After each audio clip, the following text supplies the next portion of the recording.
As Hamas met with mediators in Cairo on Saturday, U.S. and Israeli officials say any potential agreement that would pair a temporary ceasefire with a release of hostages in Gaza would likely take several more days to complete. We wait to see whether, in effect, they can take yes for an answer on the ceasefire and release of hostages.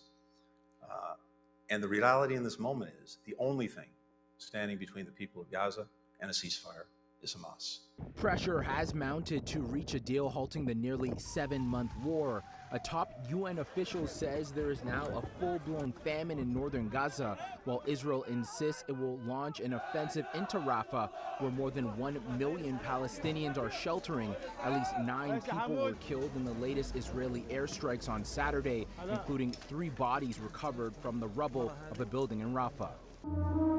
Meanwhile, many colleges and universities are holding graduation ceremonies this weekend amid days of unrest and escalation confrontations over the Israel-Hamas war. The University of South Florida hosted their commencement ceremonies on Friday with heightened security. Days ahead of graduation, police seen here throwing what appears to be tear gas and arresting pro-Palestinian protesters who authorities say unlawfully created an encampment on campus. Some students are outraged by the police's actions. Very violent arrests. People were dragged, people were kicked in the face. They unleashed hundreds of riot police on us to incapacitate us with chemicals, tackle us to the ground. Indiana University is holding their ceremonies this weekend against the backdrop of police barricades, with guests entering through metal detectors. At Columbia University in New York, the NYPD will be patrolling campus through at least May 17th, days after their graduation ceremonies.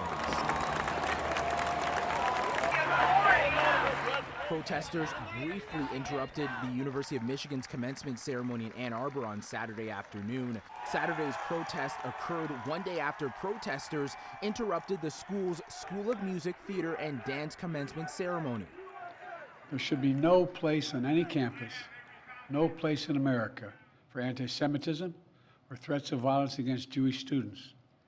There is no place for hate speech or violence of any kind, whether it's anti-Semitism, Islamophobia, or discrimination against Arab Americans or Palestinian Americans.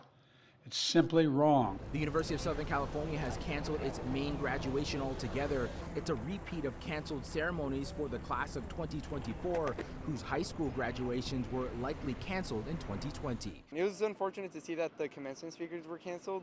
Yeah, that was actually really disheartening, and now to see the main commencement go is just a big shock, really. For City News, I'm Brandon Rowe.